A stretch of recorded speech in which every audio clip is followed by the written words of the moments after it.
ማለ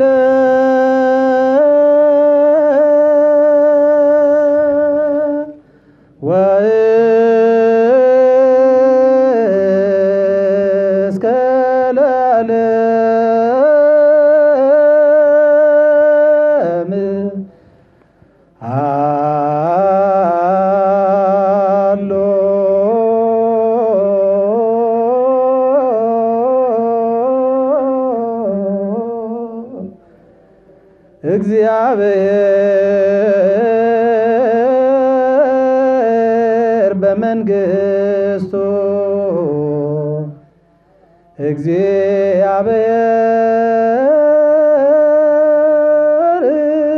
እግዚአብሔር በትስንስቱ እግዚአብሔር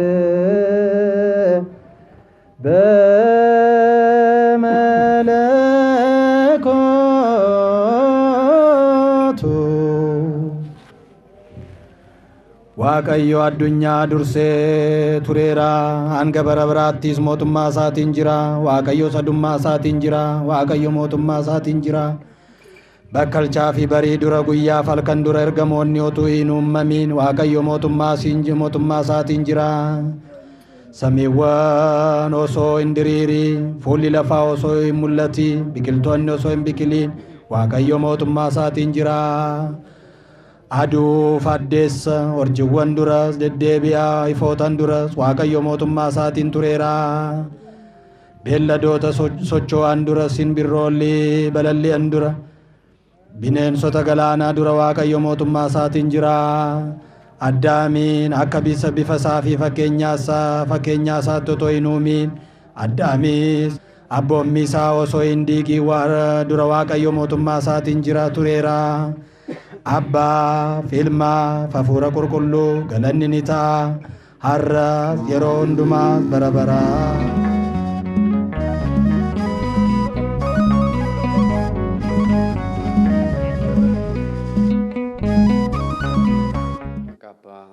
Kan ilmaa hafuura qulqulluu waaqa tokkotti ni amanna. Ameen. Ija waaqayyootiin kan fakkeeffamtan abboonni koo qulqulloonni akkasumas ergaa mana amantii keessaa kan ergamtan kan sardamtan isinis obboleewwan koo daaqonoonni akkasumas dungoo mana amantiitiin kan fakkeeffamtan isinis maatiin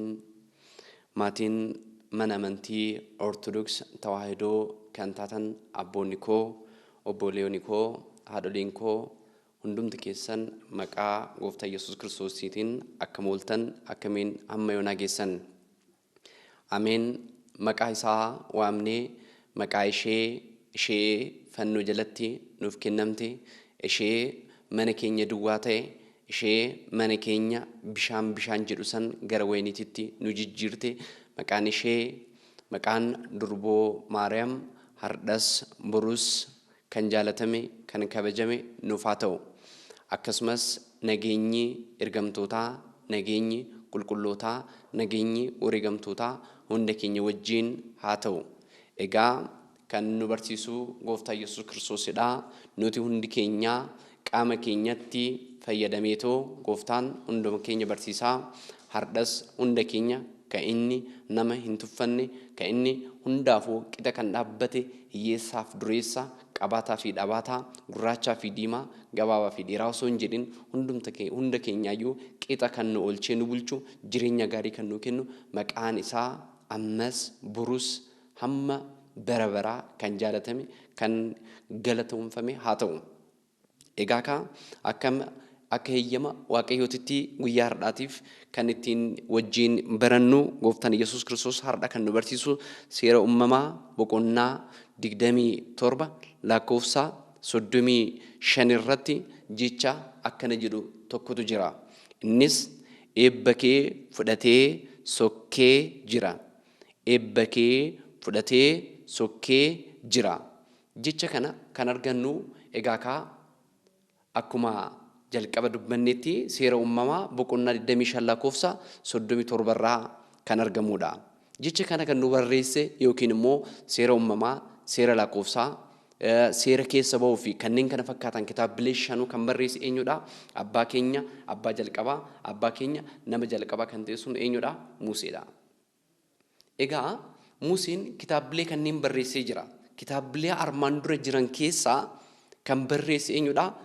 Gooftaarraa ajaja fuudhaa ta'u gooftaan waan barreesse jedheen san tokko isaatiin barreessuudhaan kan beekame eenyudha? Museedha.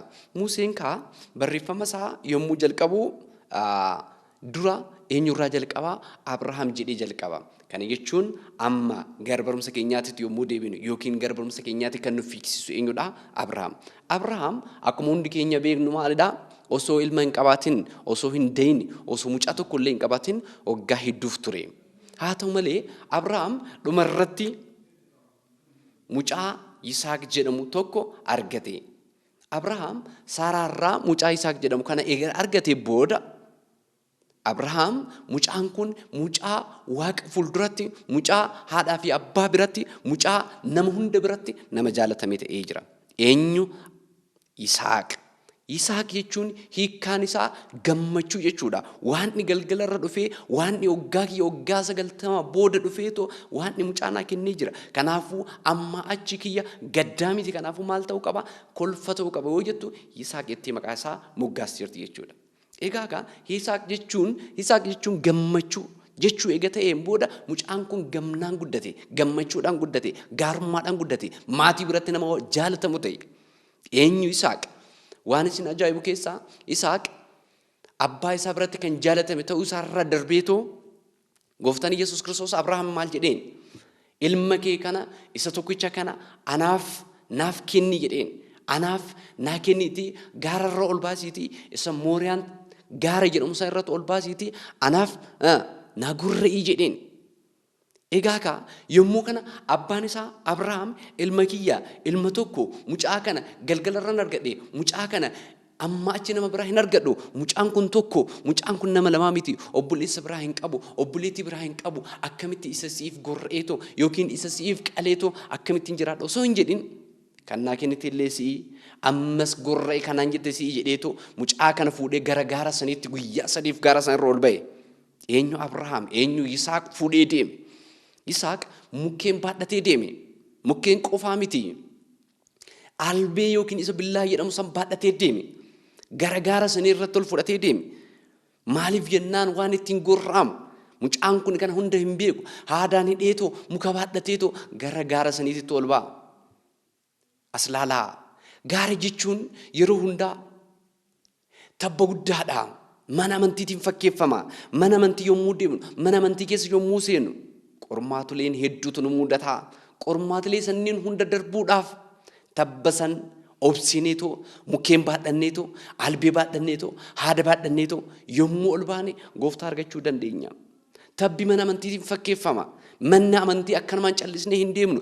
Yeroo barbaannee deemaa, yeroo barbaannu keessaa kanaaf nu miti. Yeroo tokko qorumsatu jira, yeroo tokko jeequmsatu jira, yeroo tokko hamiitu jira, yeroo tokko arrabatu jira. Kan hunda baadhateetoo Abrahaam mucaa kana fuudhee gara gaara saniitti deeme. Egaa mucaan kun fayyaalummaa abbaa irra immoo kan caalu fayyaalummaa eenyuti? Fayyaalummaa mucaati. Mucaan kun laalaa Waaqaan nama jaalatameedha.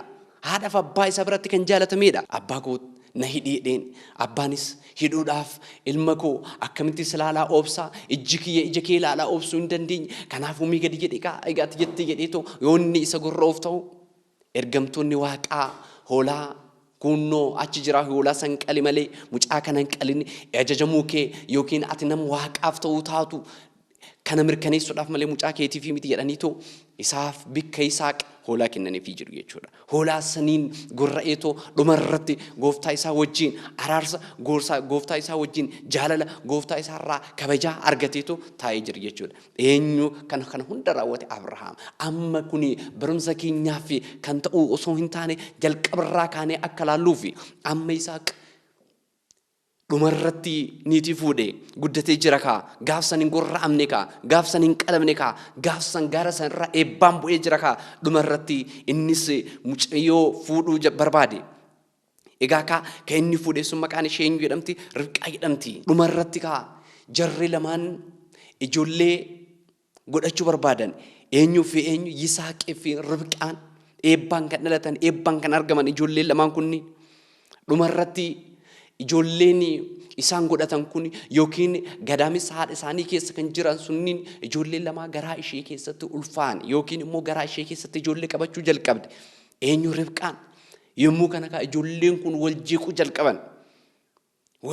jalqaban maatii Waaqayyoo yeroo tokko tokko namoonni akkana lafaa ka'anii wal jeeqan isoo ardiin yookiin addunyaan bal'aan yookiin lafti bal'aan osoo jiru waan hin taane irratti wal lolu wal jeequ wal dhiibu kuni waan hin jaalanneedha. Egaa kaa ijoolleen lamaan kunniin gadaamessa haadha isaanii keessa osoo jiran wal dhiibuu jalqaban. Egaa kaa waa'ee kanarratti maal jedhee jira abbaan keenya inni Museen kun maal jedhee barreessee jira ርብቃ ክልኤቱ ሕዝብ አለው ውስተ ማኅፀንኪ አሐዱ ይጸልኦ ለካልኡ jedhee dubbatee jira jechuudha. Ribqaa jedheeni maatiin yookiin uummanni yookiin ijoolleen lamaan gadaamessa kee keessa osoo jiranii maaliif wal dhiibuu jalqabanii jiran jedheera. Kun immoo kan ta'e maalidhaaf jechi kitaabaa yookiin kitaabni kan dubbate jechi kitaabaa sun maal haa ta'uudhaaf gara dhugaatiitti haa dhufuudhaaf yookiin haa xumuramuudhaaf jedhee itti dubbate jechuudha. Egaa kaa achi keessatti wal dhiibuun isaanii achi keessatti wal jeequun isaanii inni homaa miti. Kan isa caalu kan isa irraa hamaa kan ta'e kan isa irraa nama gaddisiisu sana booda kan ta'edha jechuudha. Amma laalaa ijoolleen tunniin achirraa jalqabanii maal ta'uu jalqabanii wal dhiibuu jalqaban keessattuu mee haa laallu keessattuu seera uumamaa boqonnaa 25 lakkoofsa 26 irratti egaa isheen da'uu geessetti dhuma irratti maal ta'uu jalqabanii tokko durseetu dhaluu yookiin da'uu jalqabdi jechuudha. Eenyu Ribqaan kana booda eenyutu dura dafee dhalateeyyuu Esaawu nama jedhamu jechuudha. Esaawu eega dafee dhalatee booda Yaaqoob immoo itti aane. Yaaqoob jechuun hiikkaan isaayyuu hiikkaan maqaa isaatu Ahaazii Sakoonaa jechuudha. Esaawu luka isaa qabatee yookiin kottee isaa qabatee tooyyuu isa duuba dhalachuu jalqabe jechuudha. Eenyu duuba? Esaawu duuba dhalachuu jalqabe. Wayita kana kaa Esaawu abbaadhaan kan jaalatame ta'ee guddachuu jalqabe jechuudha. Yaaqoob immoo faallaa isaa ta'e. Yaaqoob yeroo hundaa mana hin ba'u. Yaaqoob yeroo hundaa hojii hin jaalatu. Esaawu immoo yeroo hundaa nama hojii jaalatudha. Esaawu immoo yeroo hundaa nama abbaa isaa Yisaaq nama gammachiisudha. Yeroo hojiidhaan yeroo isaa hunda hojii irratti kan bobbaasudha. Hojiidhaaf kan fiigudha. Hojiidhaaf kan sardamudha. Yaaqoob immoo fakkeessii nama jiraatudha. Mana hin ba'u. Mana keessatti waan qophaa'e qofa nyaataatu mana keessa jiraata. Sababa kanarraa kan ka'e abbaan isaa isa jibbaa ture. Eenyu? Yisaaq isa jibbaa ture Yaaqoob. Esaawu immoo yommuu kana hin jaalata. Maaliif jennaan hojii isaa yommuu san inni maal godhaaf inni hojjetaafi ni raawwataafi humna isaa osoo sassatiin rooba ganna osoo hin jedhin aduudha halkan osoo hin jedhin abbaa isaatiif hojjeta. Sababa kanarraa kan ka'e abbaan isaa isa jaalata. Sababa kanarraa kan ka'e abbaan isaa isa filatee isa jaalateetu inni tokkoffaa mucaa jalqabaati. Inni lammaffaa mucaa jalqabaa qofa osoo hin taane immoo abbaa isaatiin nama jaalatameedha. Naannoo isaa irratti nama jaalatameedha. Esaawu laalaa dhuma irratti garuu jarri lamaan wal loluu yookiin immoo waliin aaduu jalqaban. Hardhas addunyaa kanarratti obboleewwan lamaan baay'ee wal loluu. Hardhas addunyaa kanarratti obboleewwan lamaan jaalala hin qabani. Hardhas obboleewwan lamaan waliif waan gaarii hin hawwani. Hardhas obboleewwan lamaan abbaa fi maatii yookiin abbaa fi haadha biratti ilaalcha gaarii hin qabani. Ijoollee Waaqayyoo nuti kan ta'uu qabnu akkamii? Maatii keenya biratti haadhaaf abbaa keenya biratti qixa jaalatamuu qabna. Kanarratti waa tokko haa hubannu. Haadhaa fi abbaan keenya illee ijoollee isaan ummatan, ijoollee isaan daan, ijoollee isaan argatan ija tokkoon laaluu qabu. Si caala sin jaaladha jechuu hin qabani. Qabeenya kana siif hin kennu jechuu hin qabani. Qabeenya qaban ijoollee qabaniif hundaayyuu qixa raabsuu yookiin tatamsaasuu qabu. Qabeenya isaanii nama tokkoof dhuunfaadhaaf kennuu hin qabani. Qabeenya nama tokkoof qofa yommuu kennan jara lamaan jidduu yookiin maatii jidduutti maaltu ta'a? Jeequmsa ta'a, wal jibbiinsa ta'a, wal ajjeesu ta'a. Kanaaf kun akka hin taane ijoollee isaanii qixa guddisuu, qixa barsiisuu, qixa kunuunsuu qabu. Yoo kun hin taane garuu yeroo baay'ee kan ta'u maalidhaa? Wal ajjeesuu ta'a, wal jibbuu ta'a, waliin ooduu ta'a, hamma dhumaa wal waakkachuu ta'a. Akkuma Yaaqoob akkuma Esaawu. Amma laalaa Gara kitaaba keenyaatti yommuu deebinu har'a macaafni kun maal nu barsiisaa jira? Nutis akka akkana hin taane nu barsiisaa jira. Kanaaf Esaawu yeroo hundaa yommuu hojiidhaa dhufu inni mana keessa taa'ee Yaaqoob haadha isaa wajjin midhaan kennaaf eenyudhaaf? Esaadhaaf. Esaawu gaafa tokko beela'ee dhufe jedha. Yommuu inni keessattuu adamsaan nama beekame waan ta'e yommuu inni adanurraa dhufu yookiin adamsarraa dhufu kana yommuu kana maal ta'ee jira jechuudha. Maaloo beela'eera nyaata naa kenni jedhe. Eenyu gaafa ta'e isa mana oolu kana, isa mana haadha isaa keessaa hin baane kana, isa mana yeroo hundaa Ribqaa jala taa'ee waan barbaadu nyaatu kana, waan barbaade haasa'u kana. Ribqaan dhumarratti maal gootee jirti? Nyaata kana nan kennaafi nyaata kana fudhadhuutii jetteen. Nyaata kanaan ati hangafummaa kee, durummaa kee, jalqabummaa kee naaf kenni jedheen. Yommuu kana innis beela'ee jira. Alaa dhufe, bosona keessaa dhufe. Maal jedheetoo jira?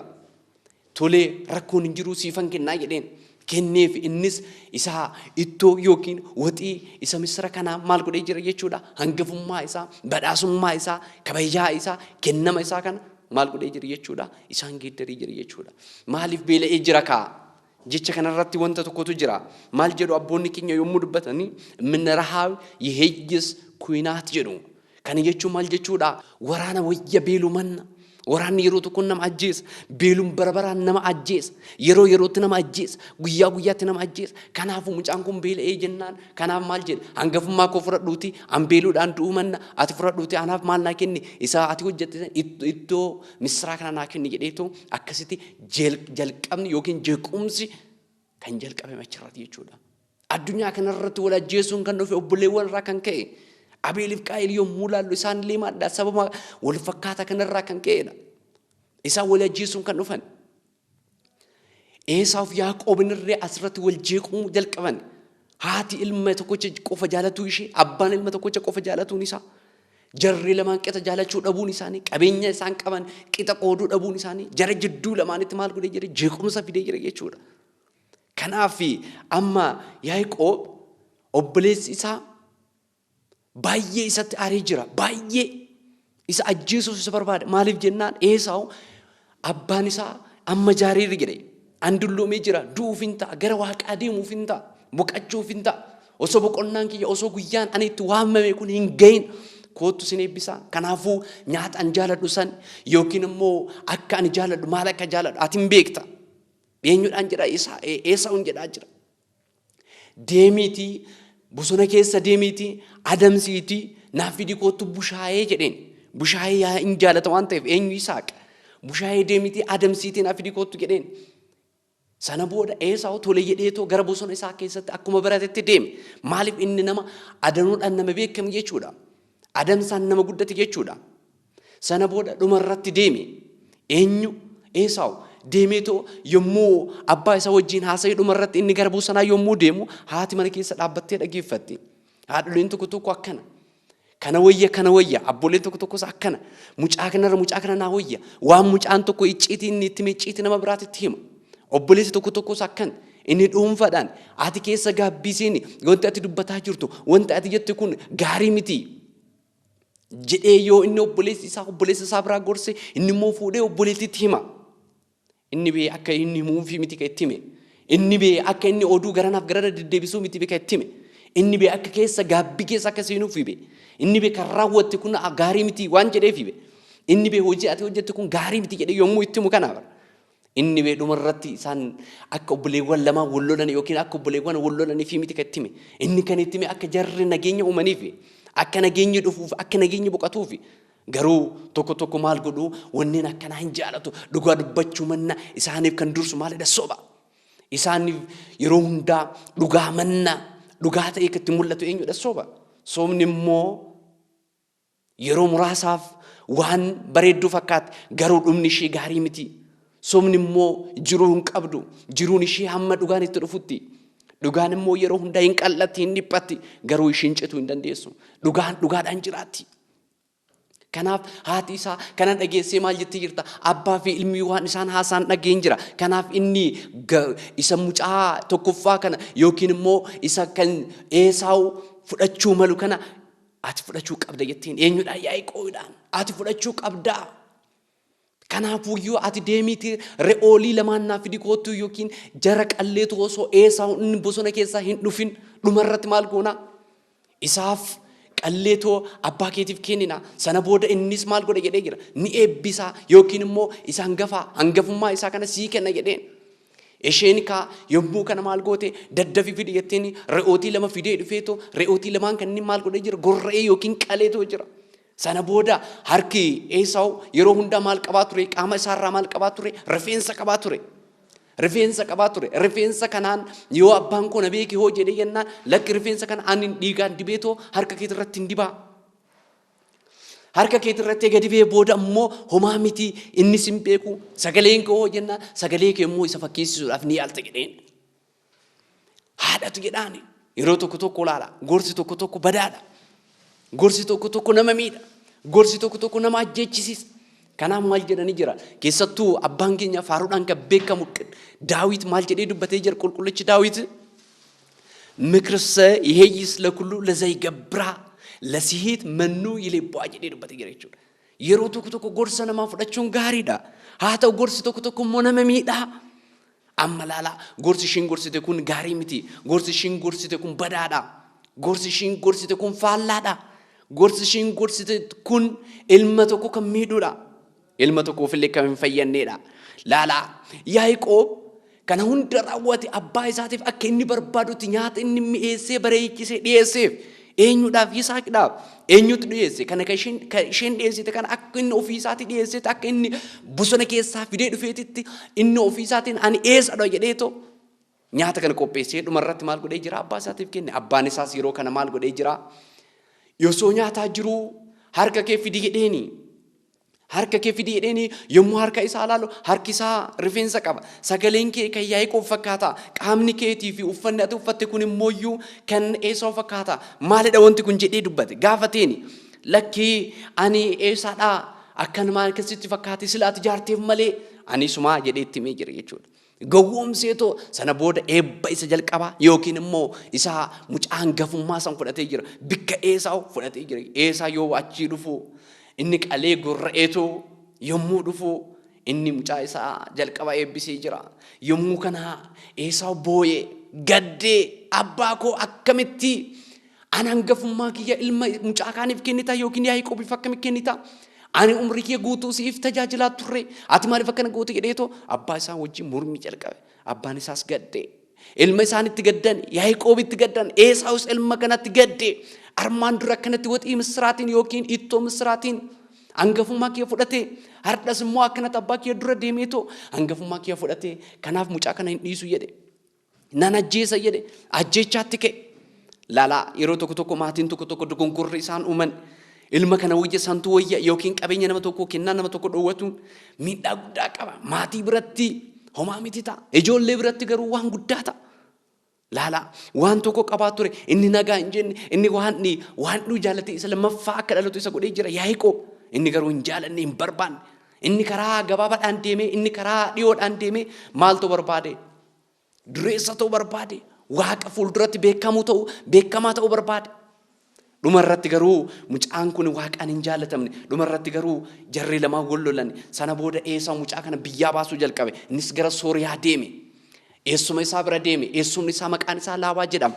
Laala badii guddaatu isa eeggataa jira. Maaliif? Obboleessi isaa isatti yaadee jira, isatti aarii jira, isatti gaddeetoo jira. Sababa kanaaf inni deemee eessuma isaa Laabaa biratti waggaa 7 ture. Dhumarratti mucayyoota ka fuudhe. Mucayyoota ka inni fuudhe sunis kan inni hin barbaanne itti gurguree jira waan ta'eef mucayyoo lammataatiif immoo waggaa kan biraa waggaa 7 bitame jedheen waggaa 7 isa lammataatiif yookiin immoo waggaa 14 gulumaa galatti maal ta'e jira bitamee jira jechuudha. Kun hundumaarraa kan ka'e gadda abbaa isaarraa kan ka'e kun hundumaarraa kan ka'e gadda obboleessarraa kan ka'e kun hundumaarraa kan ka'e karaa gabaabaadhaan yookiin yeroo muraasaan aannan durooma jedhee ka'uu isaati jechuudha. Kanaaf kun ta'uu akka hin qabne immoo kitaabileen adda addaa nutti himanii jiru jechuudha. Keessattuu faaruu Daawit 49 yookiin 50 irratti lakkoofsa 20 irratti maal jedhee dubbatee jira? ትነብር ወተሃሚዮ ለእሁከ waan barka qifta lawalda mika zanta gabireka armamku laka jedha waan jechuudha. Ati balleessaa jirtu obboleessa keetiif akkamitti akka gufuutaat ani waan hin beekne sitti fakkaate annan beekaa Namni garuu calliseetu mambirsii darbe hamma guyyaa ati gaabbiidha itti deebituutti eegaa jira jedheetoo gooftaan nu barsiisee jira jechuudha. Walumaa galatti gooftaan kan nu barsiisaa jiru kun maalidha? Macaafa fakkeenya boqonnaa 10 lakkoofsa 1 irratti ilmi ogeessi abbaa isaa ni gammachiisa, ilmi gowwaan garuu haadha isaa yeroo hundaa ni gaddisiisa. Kana qofas miti macaafa fakkeenya boqonnaa 29 lakkoofsa 17 irratti maal jedha? Ilma kee yeroo hundaa maal godha? Adabii jedha yookiin immoo tumii jedha yookiin immoo barsiisii yookiin immoo adabii jedhee dubbatee jira jechuudha. Adabbiin hin barbaachisa. Adabbiin hin barbaachisaadha. Adabbiin hunda keenyaaf ijoollee waaqaa akka taanu nu barsiisa. Mana amantii keessatti akka guddannu nu godha. Mana amantii keessatti nageenyaan badhaadhina akka deddeebinu nu godha. Dhuma irratti garuu walumaa galaan barumsa kana kan itti xumura maal jennee jechuudha. Isaa ergamichi Phaawulos Efesoon boqonnaa 6 lakkoofsa 1 irraa hamma 4 irratti maal jedhee jira? Ijoolleen abbaa fuulduratti gammachuudhaan akka guddatan godhaa. Ijoolleen abbaa fuulduratti abbaa fi haadha fuulduratti akka tokkummaadhaan guddatan, akka amantiidhaan guddatan, barumsa mana amantii keetiin akka guddatan godhaa jedhee dubbatee jira jechuudha. Maatiin keenya yeroo hundaa ijoollee adda baasnee ilaaluu hin qabnu. Ijoolleenis qarummaadhaan yookiin immoo abshaalummaadhaan qabeenya nama tokko qabeenya nama biraa fudhachuu hin qabnu. Qabeenya keenya kennaa gooftaan nu kenneen kennaa keenyaan qofa guddachuu yookiin waaqa kadhachuu qabna malee kennaa nama biraatiin badhaadhuu hin qabnu jechuudha. Kana waan hin jaalanne raawwachuu hin qabnu jechuudha. Kan waan inni jaalatu yeroo hundaa kan inni nuuf kenne qofaan kennaa inni nuuf kenne qofa jiraachuu qabnu jechuudha. Nama tokkoof sammuu kenneedha. Nama tokkoof qabeenya kennee jira. Nama tokkoof maal kenne namni akka isa jaalatu taasisee jira. Nama tokkoon immoo namoota biratti akka jibbamu waan taasisee jira. Kana hunda amannee fudhachuu qabna malee waan nu hin kennamne kennuudhaaf fudhachuudhaaf karaa hin taane gaara hin taane irra deemuu hin qabnu, karaa hin taane irra deemuu hin qabnu, kijibuu hin qabnu, sobuu hin qabnu, namaa wal loluu hin qabnu, wal ajjeesuu hin qabnu jechuudha. Ajjeechaan addunyaa kanarraa dhaabbachuu qaba jechuudha. Maatii Waaqayyoo gooftaan akka nu barsiisee jira. Kan nu barsiisee maqaan gooftaa, kan ilmaa, kan hafuura qulqulluu waan tokko kan eebbifame kan jaalatame haa ta'u. Akkasumas immoo kan nu wajjin jiraate. Durboon teenya, haati teenya, qulqullittiin yeroo hunda mana keenyaa kan hin dhabamne fannoo jalatti kan ishee arganneetu maqaan durboo maqaan qulqullummaa ishee caalaa qulqulloota caalaa maqaan isheen kan jaalatame kan eebbifame haa ta'u. Akkasumas maqaan ergamtootaa kan jaalatamee fi kan kabajame haa ta'u haaf nu turu.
dadha naaf waraana mukee maafani raanfadha kan baasuu hin dandeenye oolmaa bara dheeraa gatii tokko malee seerra argadheera kanaaf galanni kee laphee kootii burqaa hundarra naaf caalta naaf hin qabdu akka.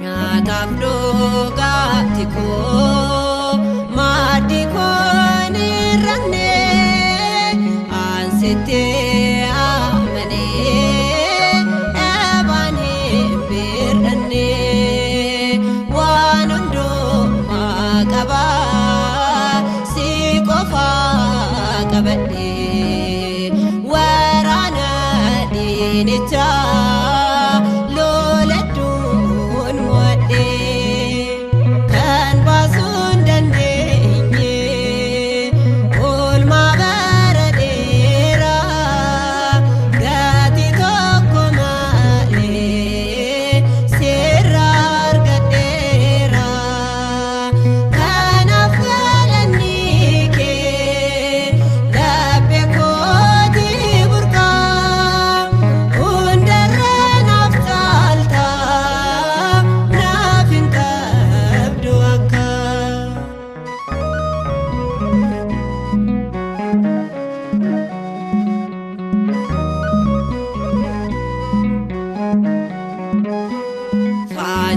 Faajjinjeefannu koo faata koo moo'ichaa gammachuu mana keen dhiiseera moo'ichaa eegaa heeraafamoo akka sabbaan qabne si fuulduratti qabee dhadhaabbata hin cabne kan baasuu hin dandeenye oolmaa bara dheeraa gatii tokko malee seerra argadheera kanaaf galanni kee laphee kootii burqaa hundarra naaf caalta naaf hin qabdu akka. Kan baasuu hin dandeenye oolmaa bara dheeraa gatii tokko malee seerra argadheera kanaaf galanni kee laphee kootii burqaa hundarra naaf caalta naaf hin qabdu akka.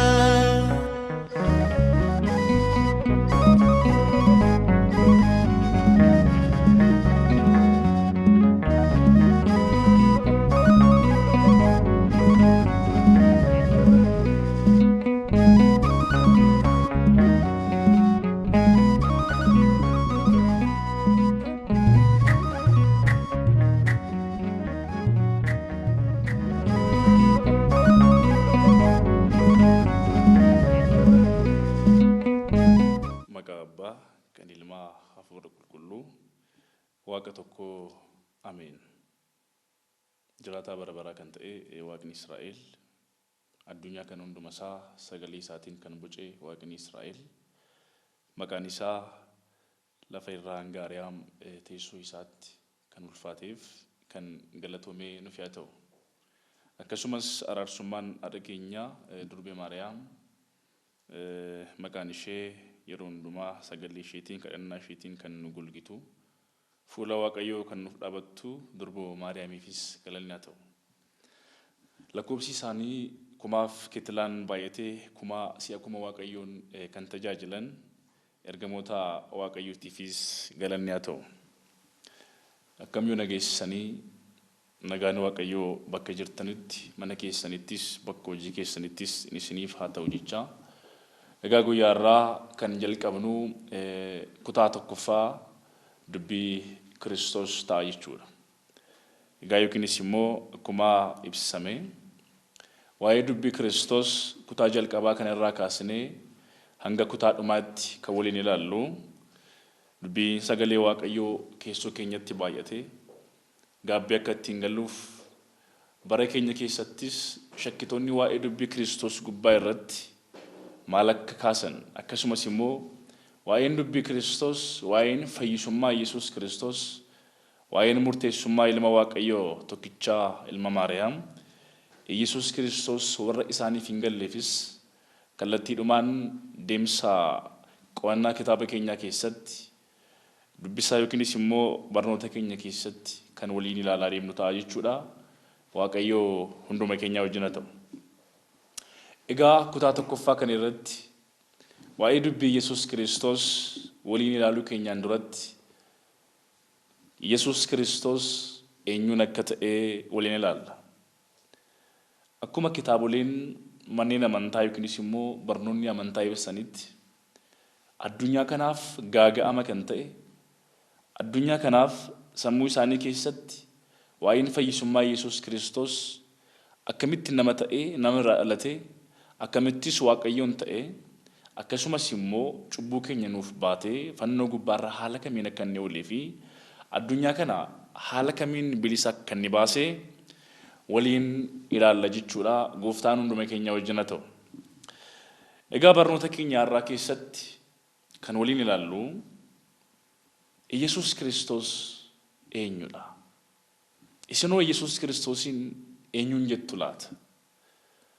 Waa'ee Yesuus Kiristoos beektonni baay'een isaanii haa barreessan illee malee waa'ee Yesuus Kiristoos beektonniif warreen aangoo qaban hedduun isaanii haa dubbatan illee malee nuti garuu abbootiin keenya akka nu barsiisanitti manni amantaa waldaa Ortodoksii Itoophiyaa kitaaba ishee guutuu isa 81 kana keessatti waa'een isaa bakki ittiin katabamin gonkumallee akka hin jirre dhugaa baate jechuudha. Kanaaf egaa barnoota keenya guyyaa har'aa kana keessatti kan nuti waliin ilaallu waa'ee dubbii Yesuus Kiristoos kana yommuu kaafnu akkuma wangeelaa Maatiyos boqonnaa 21 lakkoofsa 10 gubbaarratti akkuma barreeffame baay'een isaanii eenyuun akka ta'e kaleessas akkuma hin hubannisan har'as immoo nuti warreen biyya lafaarra jiraannu kun shakkitoota irraa yaadni isaanii kan gooftaa dagate maalummaan isaaniis gooftaa irraa adda kan ittiin ba'e Yesuus Kiristoos kun eenyudha? Kanaafidha dubbii isaa kan waliin ilaallu jechuudha. Egaa kutaa jalqabaa kana irratti waa'ee dubbii Yesuus Kiristoos waa'ee gooftummaa isaa waa'ee waaqummaa isaa ilaaluu keenyaan duratti Yesuus Kiristoos innumti jedhamu kun eenyudha jennee dubbachuun duratti eessaa akka dhufe bara kam akka mul'atee fi maaliif gara biyya lafaa akka dhufe Yesuus isa kan taasise moggaasni maqaa isaa kun kan isaaf mogga'e kun fayyisaa ta'uu isaarra darbee biyya lafaa irratti haadha isaa kan taate durboo Maariyaamin ilaaluun barbaachisaadha. Kufaatii walabawaa kan jalqaba ture waa'ee addaan hubachuun barbaachisaadha jechuudha. Kanaaf egaa akkuma seera uumamaa boqonnaa tokko lakkoofsa tokko gubbaa irratti akkuma barreeffame Waaqayyo jalqabaa samiif lafa kan akkuma uume hafuurri isaas galaana gubbaa irratti akkuma dhangala'ee ture kitaabni qulqulluun ni dubbata. Sagalee kana waliin haa ilaallu. Seera uumamaa boqonnaa tokko lakkoofsa tokko gubbaa irratti Waaqayyo jalqabatti bantiiwwan Waaqayyoo fi lafa uume. Lafti bifa hin qabu onaas ture. Callabboo gadi fagoo irra dukkanaa'u ture. Hafuurri Waaqayyoos bishaan irra socho'aa ture nuun jedha. Hafuurri Waaqayyo kun inni bishaan gubbaa socho'aa ture kun hafuurri Waaqayyoo inni ilmaan namootaa akkuma seera uumamaa boqonnaa tokko lakkoofsa 26 gubbaa irratti barreeffame Waaqayyoo kottaa gadi buuna namas akka fakkeenya keenyaatti akka bifa keenyaattis isaan inni uumna jedhamee akkuma dubbatame inni kun sagalee jalqabaati. Sagaleen jalqabaa kun addunyaa kana kan oomishe, addunyaa kana kan boce.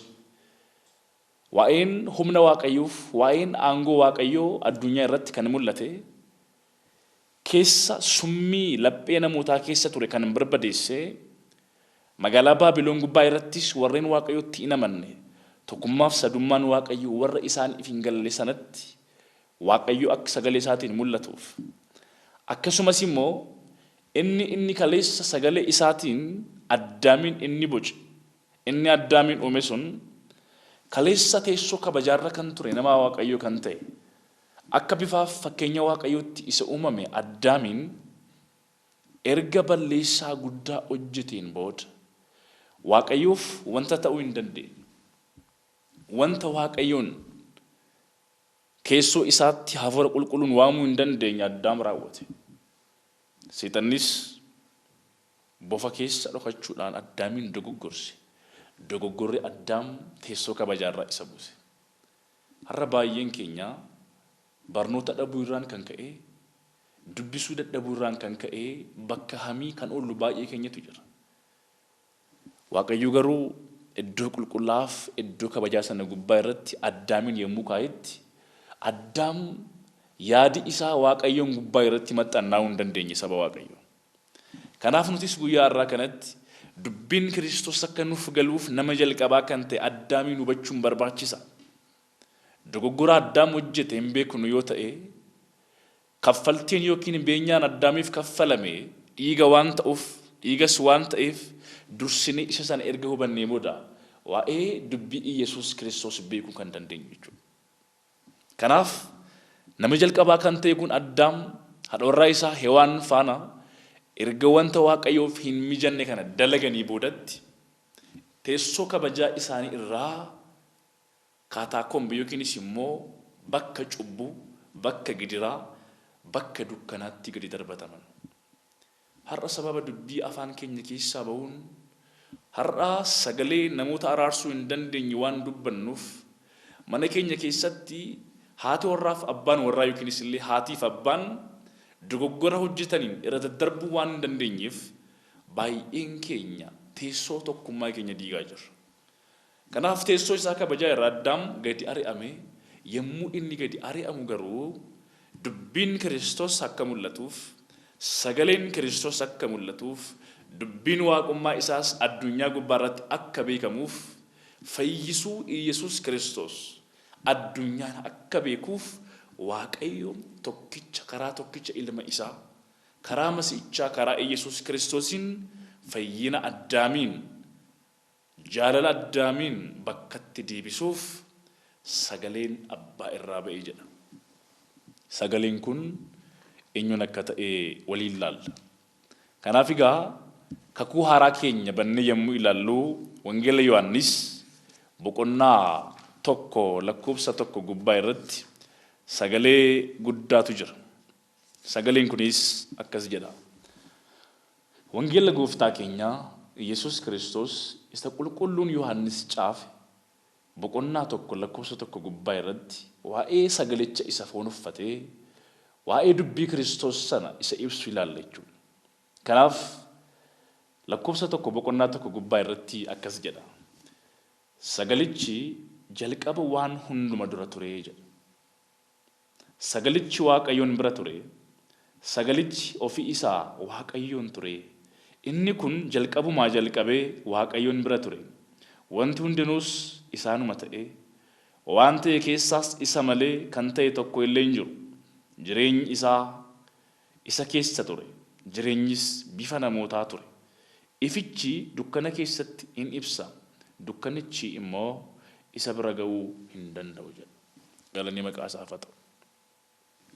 Amma addunyaa kana keessatti ifti inni hin mul'anne ifa isa kan Waaqayyoo miti. Ifti mul'achuu hin dandeenye ifa namootaati. Kaleessa namoonni qaroomina isaanii keessatti dubbii foon isaaniif mijatu raawwataa turan. Dubbiin gooftaa Yesuus Kiristoos garuu isaaniif waan hin galleef akkuma raataanitti harallee jiru jechuudha. Saba Waaqayyoo mana keessan teessanii waa'ee dubbii Yesuus Kiristoos kutaa jalqabaa kana kan dhaggeeffatan hundumti keessan sagalee kanaan badii keessaa akka deebitan, sagalee jireenyaa kanaan dukkana keessaa gara ifaatti akka deebitanuuf manni amantaa waldaa Ortodoksii Itoophiyaa sagantaa tamsaasa kallattii televezyiinaa kanaan guyyaa guyyaatti sagalee Waaqayyoo isa jireenya ibsu kan sagantaa afaan Oromoo babal'isuudhaan isiniin barsiisaa jira. Isinis dubbii sagalee jireenyaa kana akka dhageessanuuf Waaqayyo bakka jirtanutti laphee keessan jalaan haa boju.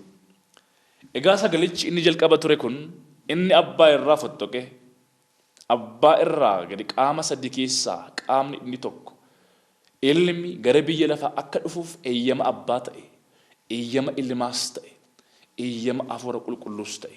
Egaa Yesuus Kiristoos inni jennu kun waa'ee fayyina Addaamiif kaleessa waadaa galee ture, waadaa seenee ture.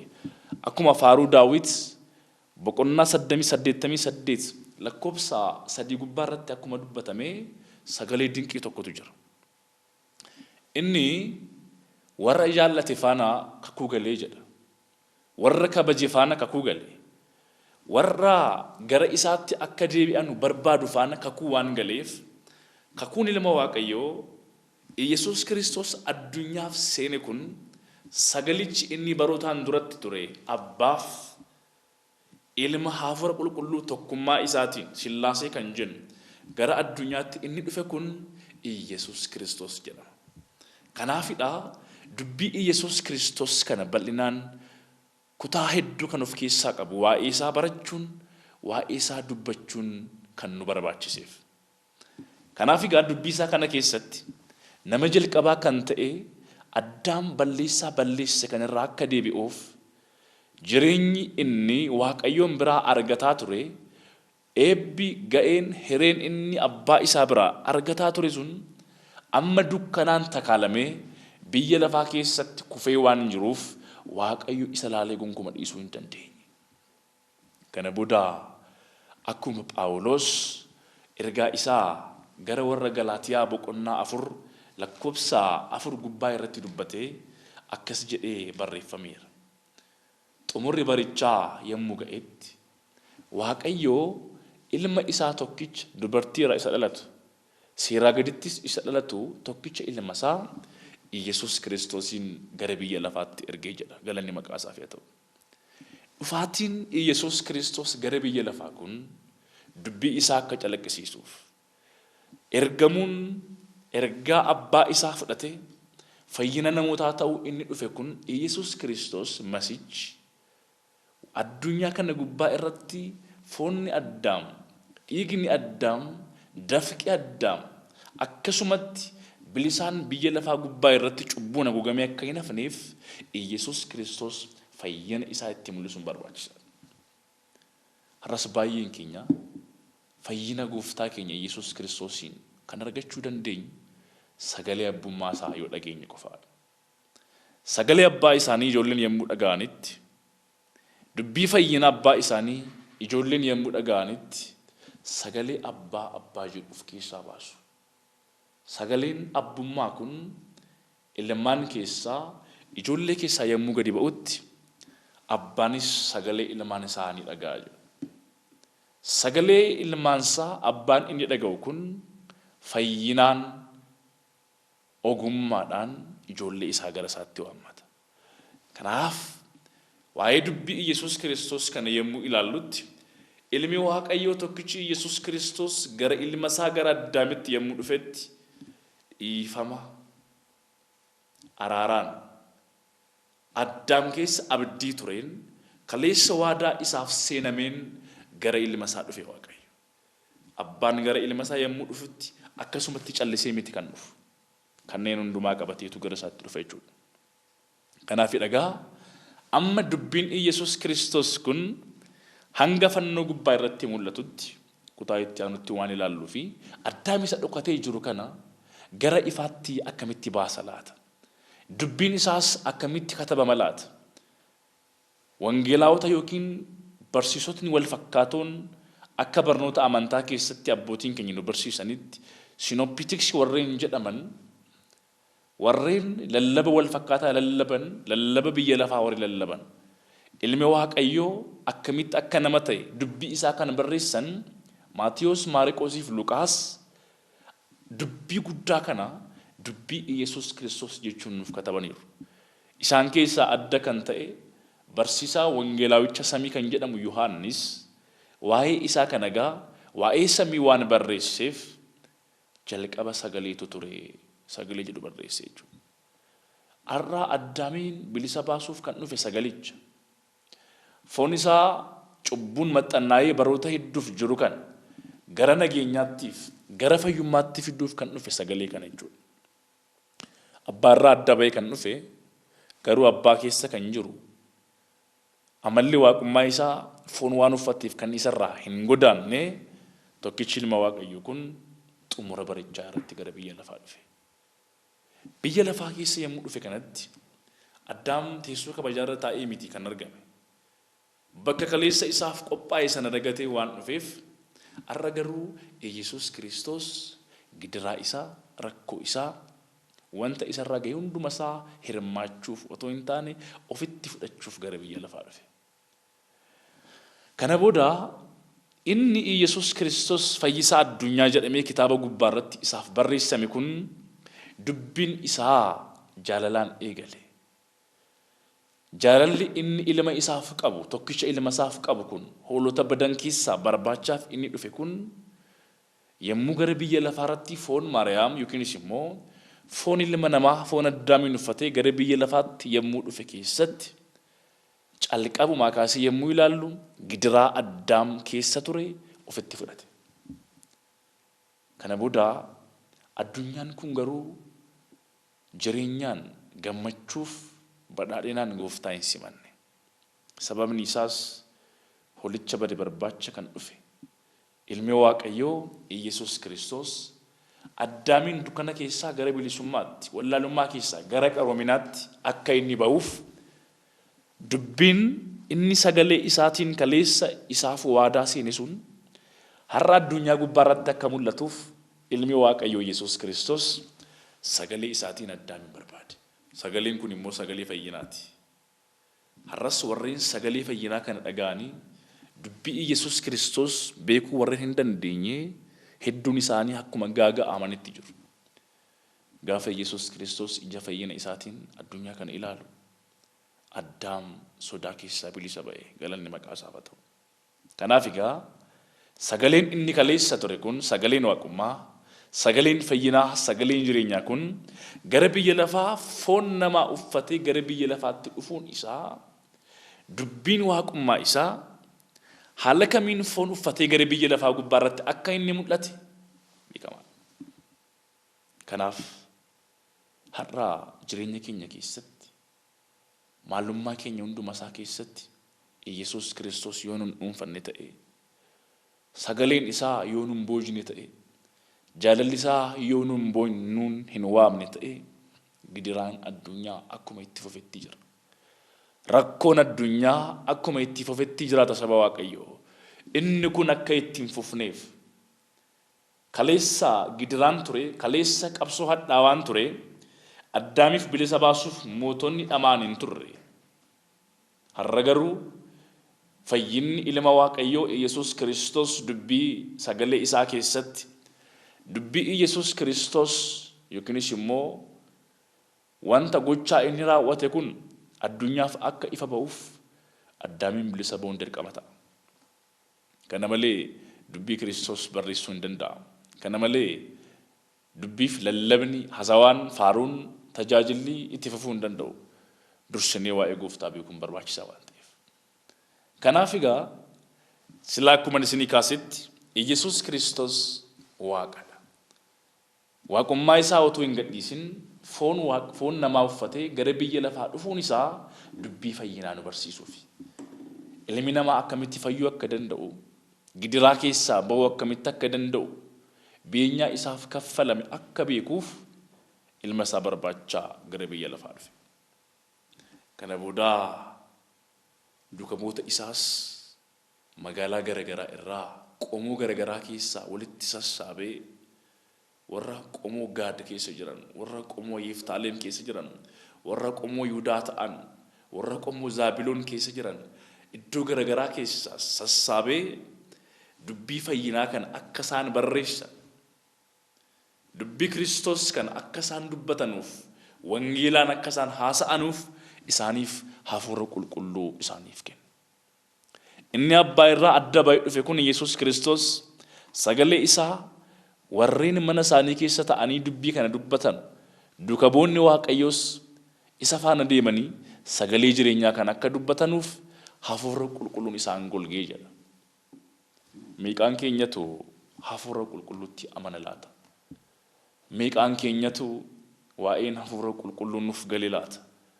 Hafuura qulqulluu hin beeknu yoo ta'e waa'ee ilma Waaqayyoo, waa'ee dubbii Kiristoos dubbachuu hin dandeenye. Waa'ee dubbii Kiristoos hin beeknu yoo ta'e waa'ee Waaqa Abbaa isa ilma isaa gara biyya lafaatti erge beekuu hin dandeenyu. Sababni isaa hafuurri qulqulluun jireenya keenya keessatti iddoo guddaa akka qabu waan hin beekaniif. Kanaaf duuka bu'ootaan walitti sassaabee addunyaan kun hundumti isaa handaarri biyya lafaa dubbii Kiristoosiin akka guutamu Kiristoos raajii hojjechuu jalqabe. Raajiin Kiristoos hojjetu kun baay'ee isaaniitiif fayyina addaamiif isa taasisuu dhufe kan warreen du'anii boolla keessa jiran araaraan kan kaasu, warreen gurri isaanii hin dhageenye, warreen ijji isaanii hin agarre, Kiristoos eenyuun akka ta'e warreen hubachuu hin dandeenye hunduma isaaniitiif Kiristoos fayyina ta'eetu dubbii isaa mul'isuu eegale. Yesuus Kiristoos ogummaa ta'eetu warra beekumsa hin qabne gara isaatti beekumsaan waamuu eegale. Kana malee dubbii isaa beekuu hin danda'amu. Hanga yoo wanaatti kan laalaa jirru seensa barnoota keenyaati. Seensi yookiin galumsi barumsa keenyaa dubbii Kiristoos anaaf isiniin akka booji'uuf sagaleen isaa keessoo keenyatti akkuma kaleessa Alaazaariin boolla keessaa kaase jedhamee akkuma barreeffame dubbii isaa seensa gubbaa irratti nuuf hin galu yoo ta'e rakkanna jechuudha. Kanaaf egaa ilmi Waaqayyoo Yesuus Kiristoos kakuu haaraa keessatti si'a 926 ol Yesuus maqaan jedhu kan barreeffame. Kakuu moofaa keessatti immoo kitaabolee 46 keessatti si'a 774 ol waaqummaan isaa maqaan isaa kan barreeffame kallattii garagaraatiin dubbii isaa kan akka hubannuuf hafuurri nu gargaaru. Kanaaf beekumtaa yookiinis immoo ogummaalee garagaraa argatanii waa'ee dubbii Yesuus Kiristoos hubatanii beekanii otoo hin taane sagalee isaa dhaga'anii kan isa faana bu'an Kiristoos dubbii isaa yommuu dubbachuu jalqabetti, yommuu barnoota isaa barsiisuu jalqabetti dubbii Kiristoos baay'een isaanii taa'umsa isaanii gubbaa ta'anii asiif achi maraa turan. Kanaaf hidhaarras dubbii Kiristoos akka waliin jalqabnu kan nu barbaachise. Baay'een isaanii waaqummaa isaa kan hin beekne, gooftummaa isaa kan hin beekne, lola'uu dhiiga isaatiin addunyaan kun akkamitti akka bilisa bahe kan hin beekne baay'een isaanii arras hin rakkatu. Kanaaf egaa Addaamiin bilisa baasuudhaaf Yesuus Kiristoos dhalachuun isa waan barbaachisuuf magaalaa raajotaa kutaa lammaffaa dubbii Kiristoos itti fufna jechuudha.